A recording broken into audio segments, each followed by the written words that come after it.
Welcome to Nothing Exempt. I am Nick Parini, and I am with my co-host Brian Piotr and our special guest Jared Dillian, who is the editor of the Daily Dirtnap investment newsletter, which I am a reader of, along with a strategist at Mauldin Economics. And before we get started with the interview, just like to mention that this show is brought to you by the Cause and Effect Report. You can find out more at thecauseandeffectreport.com. Now, our first question for Jared.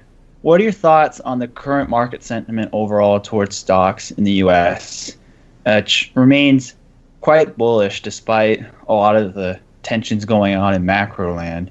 And what catalyst do you think finally would change things? So sentiment is pretty bullish, and as I wrote in one of my recent issues, you don't just look in terms of price, you look in terms of time. So if you go back over the last 12 months, the amount of time that the market has spent going down is probably about 8 or 10 days, and the amount of time that the market has spent going up is probably 340, 350 days. So the S&P 500 is off the all-time highs, not by a lot, but we've spent the last 6 months consolidating and trying to make a push higher.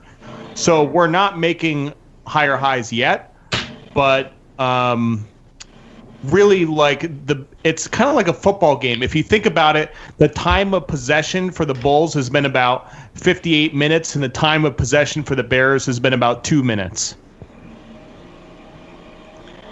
Yeah. The other thing I was going to mention is, what about emerging markets? We've started to see those buckle, particularly Turkey, South Africa, a lot of countries that are historically economic basket fires or bad reputations managing their currencies. But is this a time to be buying the dip in emerging markets, or does this have a chance to be a real contagion even for the more fundamentally sound emerging markets in Asia and Latin America? Yeah, I mean, EM has never been a really homogeneous basket. You could always pick between good EM and bad EM.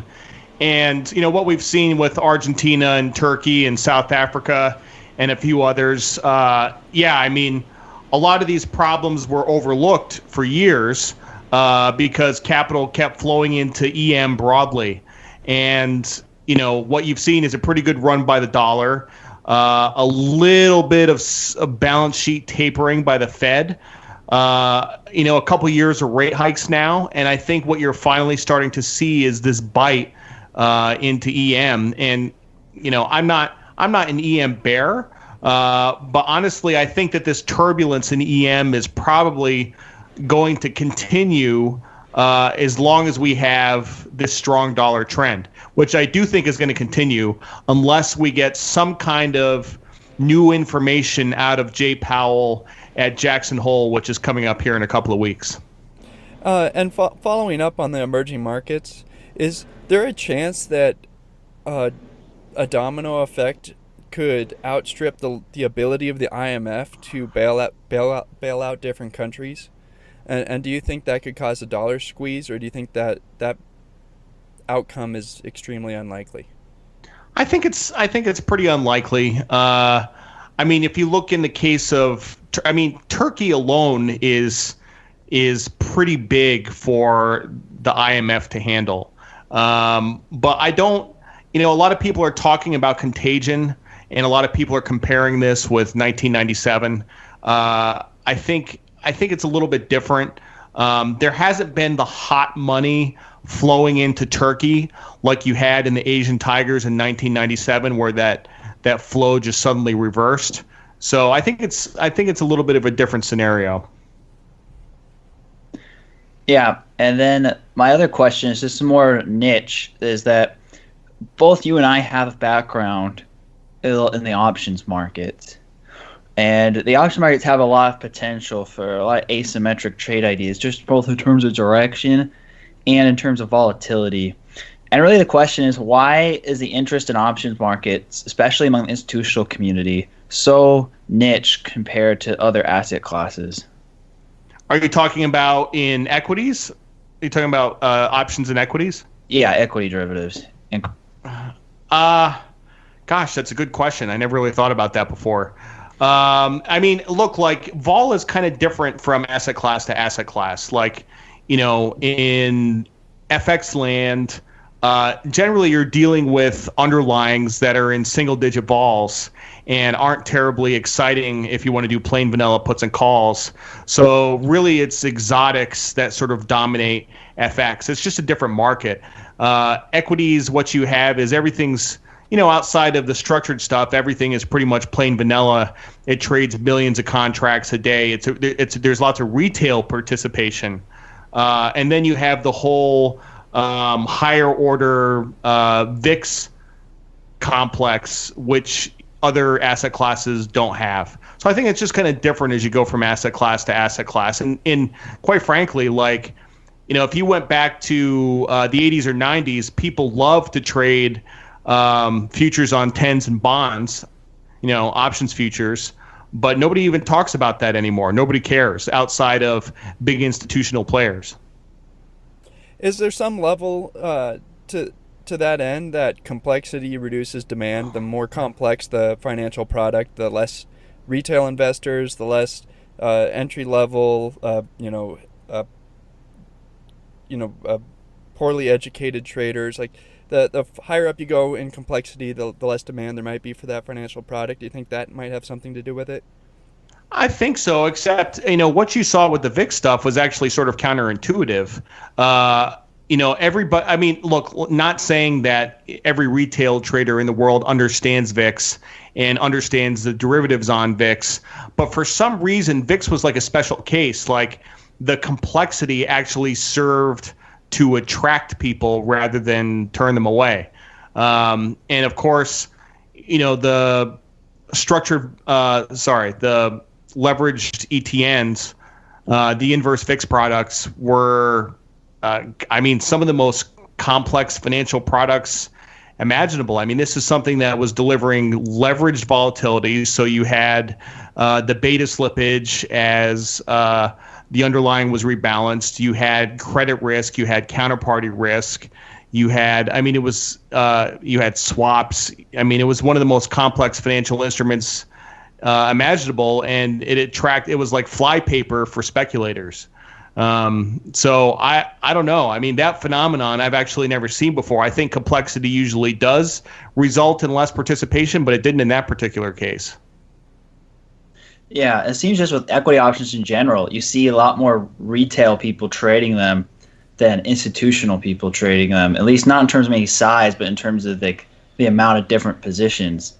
Yeah, I think part of that is also education. So, I started trading in 98, 99, and I started learning about options back then. And options were pretty, they were pretty esoteric, even plain vanilla stuff 20 years ago. I think composite volume across the 4 exchanges was about 2 million contracts or something like that. So, what you have today is massive retail participation in equity options, and the market making behind that has gotten a whole lot more sophisticated and also a whole lot more centralized, as you guys know.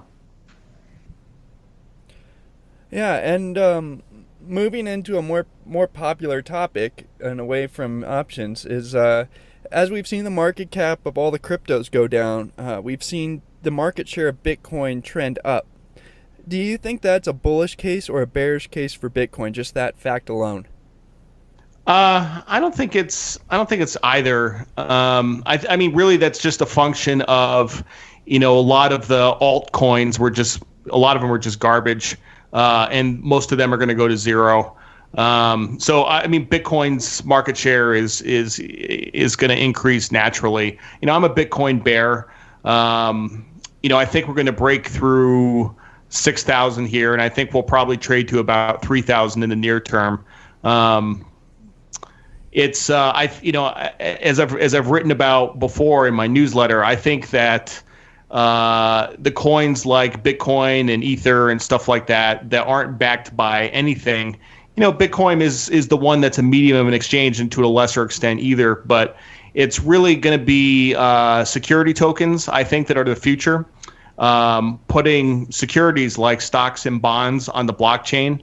I think that is the future. I think that has the ability to put every stock loan guy out of business in the next 20 years. And it's super, super powerful. And also, if you think about other things you can securitize, like real estate, and give people a proportional interest in that, that's what I'm excited about. I'm not really excited about plain vanilla Bitcoin.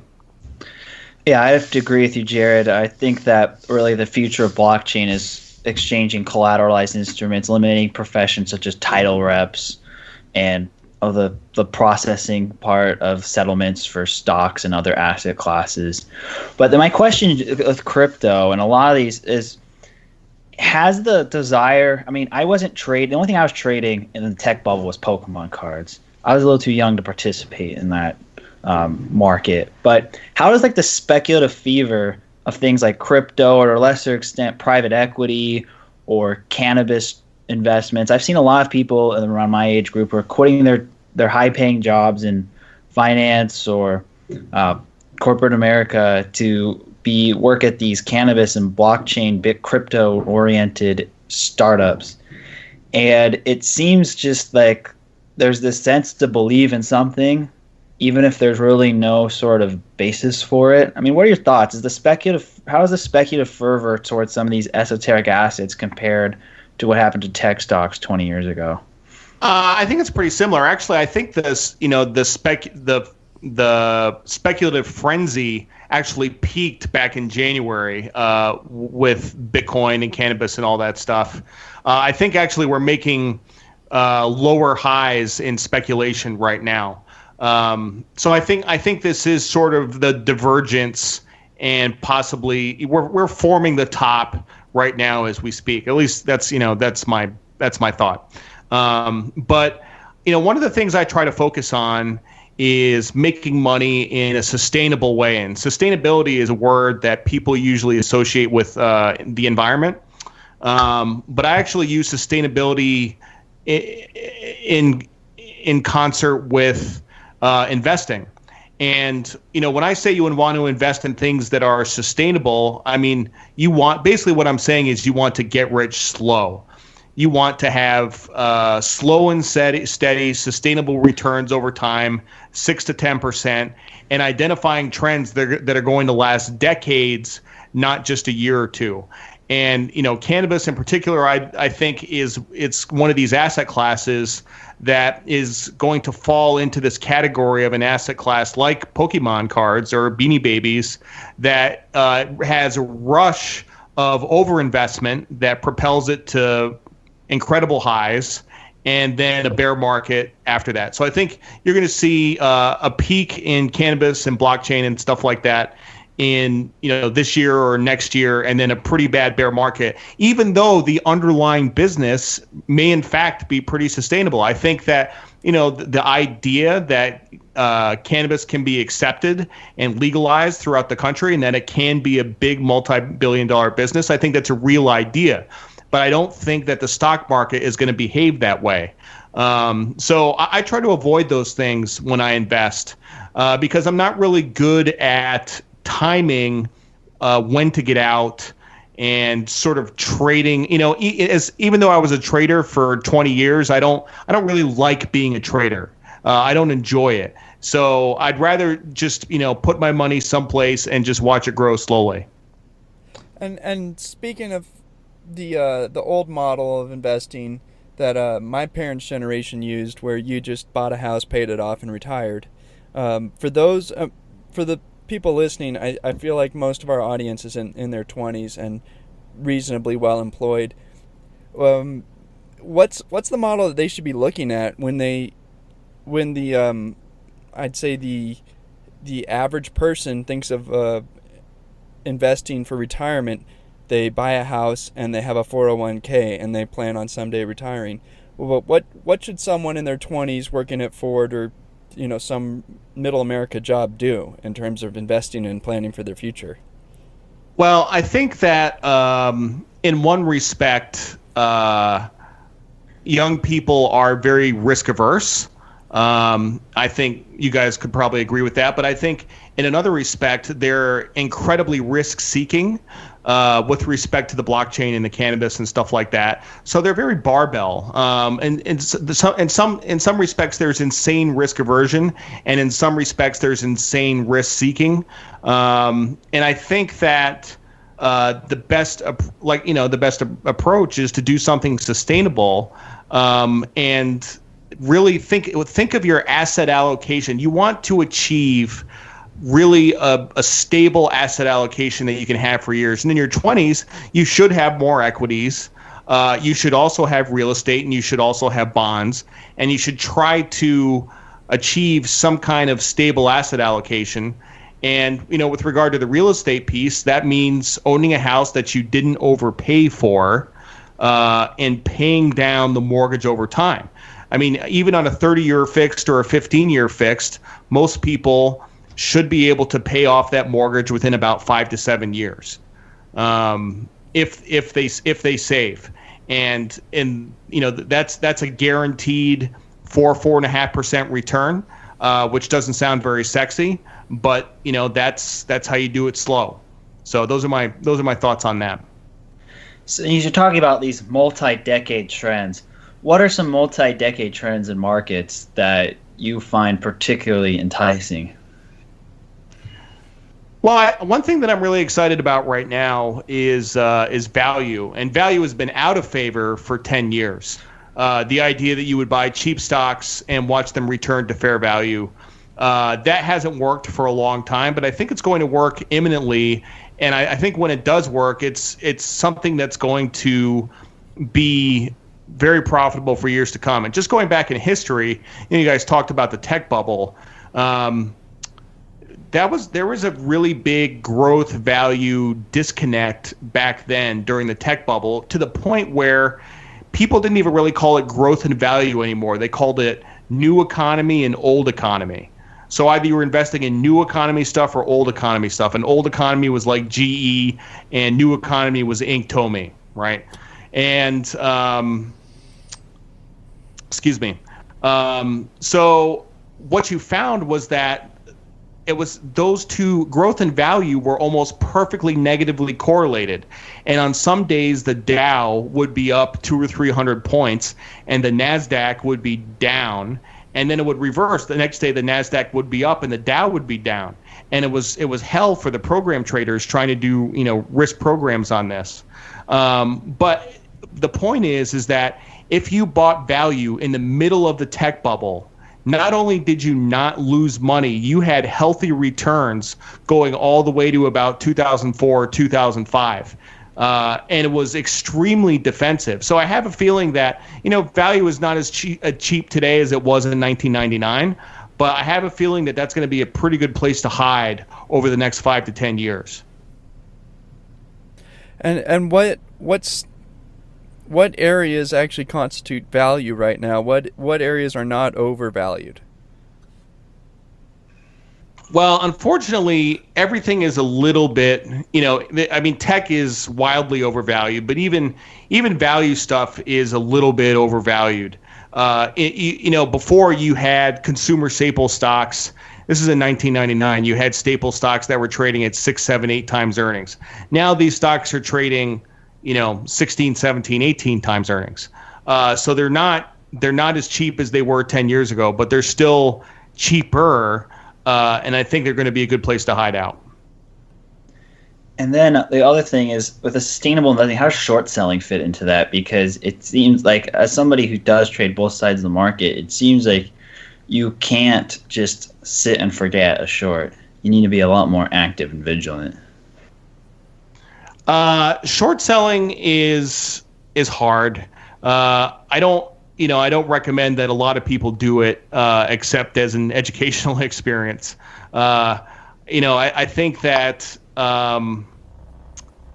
look, like if you're a truly long short investor, if you aspire to be a hedge fund, then do it. Or if you have a short that you've selected, this conversation was obviously going to include Tesla. Tesla is a special case, and I think it's now shortable because there's a 420 cap on it, basically. And full disclosure, I am short a little bit of Tesla. But you really have to be judicious about what shorts you select and judicious with your risk management.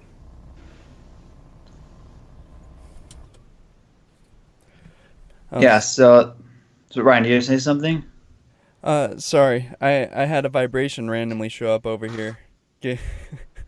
But I took care of it. I don't have a question for you right now, Jared. I wasn't listening while I was trying to figure that out. Nick, can you follow up with something? All right. Yeah, the one next thing in terms of macro catalyst is the thing I think is we mentioned. I think the biggest risk actually to the equity markets, other than maybe the Italy negotiation with their budget that's going on, is the midterm elections. And not necessarily because the Democrats are going to have a chance of winning. It's the nature of the type of Democrats who would be leading. People such as Alexandria Ocasio-Cortez, and shifting the country from like a more pro-business market type environment to a more European-style anti-business market environment. Am I over-worrying about that potential, or is there a real chance of like a millennial-driven counter-socialist revolution to what happened to Trump in 2016? Yeah, I spend a lot of time thinking about that. I think about that a lot, and I can't decide. I mean, obviously, it's a fear that this will become. I mean, already look like the 2016 election was very important because it was the first time that the Democrats really acknowledged, and not just acknowledged, but embraced that they were openly socialist. You know, Bernie Sanders almost won and probably should have won the nomination, even though he's not a Democrat. And the Democrats co-opted pretty much everything he was saying. And that was a big shift in American politics. And now, 2 years later, you're starting to get people actually to the left of Bernie. And when I think about how fast this has happened, if you go back to 2006, when the Democrats won the midterms under George W. Bush, you know, they made Nancy Pelosi Speaker of the House. And Nancy Pelosi, you know, people said, oh my God, this San Francisco liberal is running the House of Representatives. And she's the most liberal person in Congress. And fast forward 12 years and she's conservative, right? So this trend, it's not just on the left, it's on the right too. This trend towards polarization is relentless. And the one thing I will say is that, you know, Alexandria Ocasio-Cortez, who I'll call AOC from here on out, she won a seat against an incumbent, Joe Crowley, who was widely perceived to be corrupt, in the pocket of lobbyists. And that election, to me, seems to be very similar to when Dave Brat beat Eric Cantor. And, you know, Dave Brat was a Tea Party candidate, and everybody said this was a massive move to the right for the House. Cantor was the whip at the time. And everyone said that, you know, this was a victory for the Tea Party and a big move right. And guess what? It just totally fizzled out. Nothing ever happened. So I kind of take solace from that. And I also will say that, you know, whenever AOC opens her mouth and starts talking about some of these radical policies, that she's met with a lot of derision and ridicule from people. So there's a lot of resistance to this. I mean, this is America. I think that we're kind of pre-socialized, but this is not a country or an economy that is ready to be socialized yet. And as far as the elections coming up this November, do you feel like there's going to be a red wave or a blue wave or just a big non-event? I mean, I just saw that 538 is forecasting a 75% chance that the Democrats are going to take the House. That seems a little bit high. I think it's more like 60-40 or 50-50. I can tell you that where I live in South Carolina, the discussion has moved further to the left. The local House representative is a Republican, and he's beatable. They have a very weak candidate going up against him, so I don't think he will lose. But the conversation has changed nationally. So. Yeah, and then the next question is more about you personally. Is with the Daily Dirtnap, what motivated you to start it, and how did you build up your following to become the prominent financial personality that you are today? Well, thanks for the compliment. So, what motivated me to start it? Well, I've always been a writer. I was a writer in high school and college, and around 2003. This was at the tail end of the bear market, and I started thinking about doing something else with my life. The Lehman trading floor was like, it was a bear market. It was bad. I thought I was going to get fired any day. And I was thinking about starting a newsletter, but I was making it more about like a retail newsletter and, like charging $150 and doing personal finance and going around and doing seminars and stuff like that. And I ended up staying at Lehman, and I stayed a lot more time, and I ended up in the ETF role, and I learned a lot about trading macro, and I got a passion for that, and that was the newsletter that I ultimately started. So fast forward 10 years, I've been in business for about 10 years now, and I'm up to about 3,300 subscribers, and I write a whole bunch of places. I write for Bloomberg and Forbes, and the nice thing about it is, I've had a couple books come out. The nice thing is that I'm really a writer. Like I don't view myself really as a trader or investor or as a Wall Street guy. That's not how I perceive myself. I perceive myself as a writer, and I feel very fortunate to have built this business and to get paid what I get paid for actually writing. There's not many writers in the world that get paid what I get paid. And I just feel very fortunate, and I'm very proud of the business that I built, and obviously I hope it continues to grow.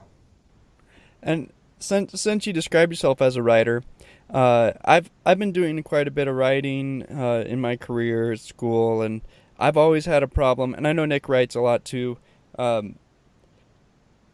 rereading your own work and finding your own errors. How have you figured out how to solve that problem, since you've obviously been doing it for your whole life? Like, what word of advice would you have for me to figure out how to edit your own work? Honestly, the biggest thing that helps you edit your own work is time. And unfortunately, you don't always have the luxury of time. But what I would recommend is if there's a piece that you want to write the piece, write this 1,000-word piece, and then don't look at it for a week. Just go on with your life, do other stuff. And after a week, come back to it, and the errors and the changes that you will need to make will be very obvious. So time sort of gives you more perspective, and sometimes I just need to sleep on it. I'll write something, and I can tell it's kind of a mess, but I don't really know why it's a mess.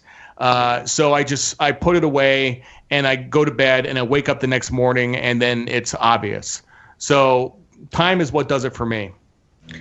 And the other question I had is that what motivated you to make a daily newsletter particularly?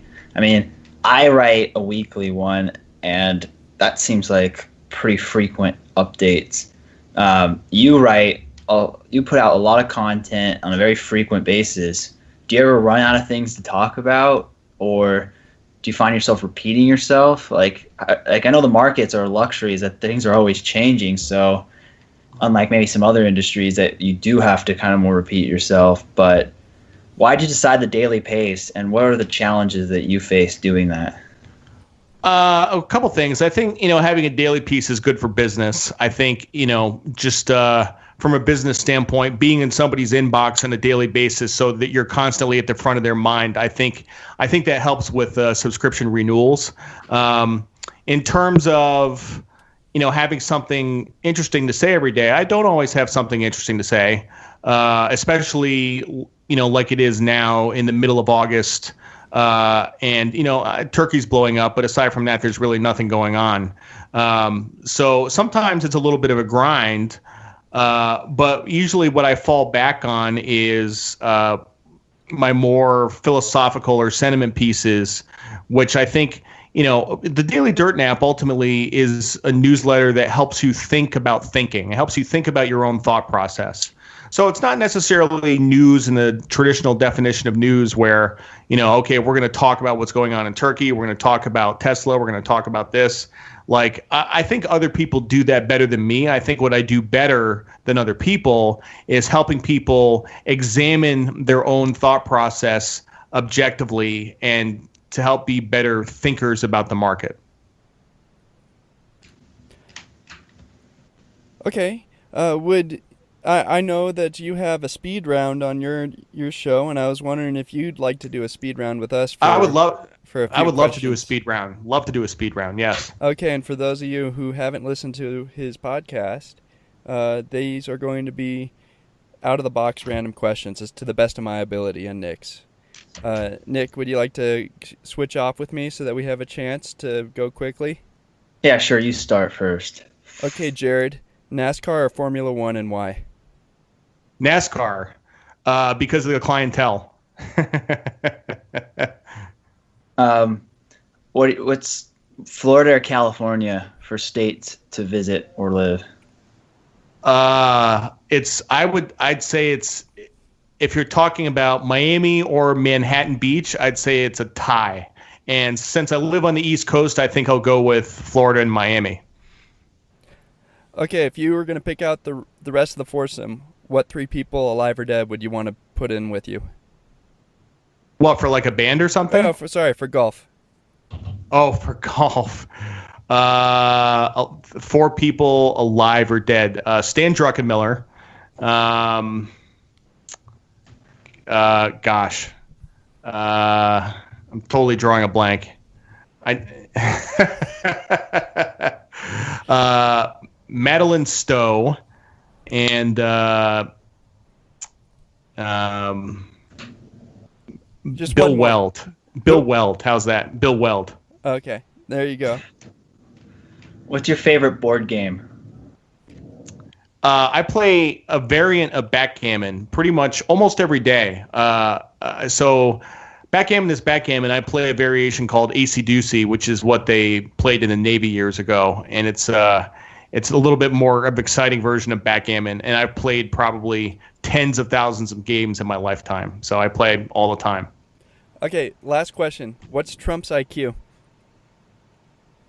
115.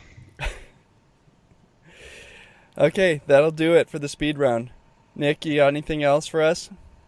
No, Jared, thank you for taking the time to be with us on the show. If you have any final thoughts or things you want to say, or you have a question for us to answer, feel free to chime in before I do the closing comments. And also, please let all our listeners know where they should go to find you if they want to read you or listen to you.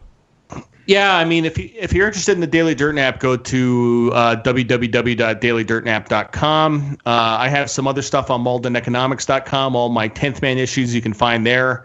If you want to read either of my books, they're both on Amazon. Just search for Jared Dillian.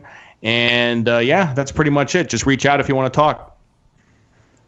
Okay, thanks you. And for those who want to find out more what we do on Nothing Exempt, you can follow us on Twitter at Nothing Exempt, or go to our Nothing Exempt subreddit. You could also email us at nick@nothingexempt or brian@nothingexempt with your questions, comments, or feedback. If you like what Jared has to say, feel free to mention it. Or if you think that Jared doesn't know what he's talking about, we'd like to hear why you think that's the case.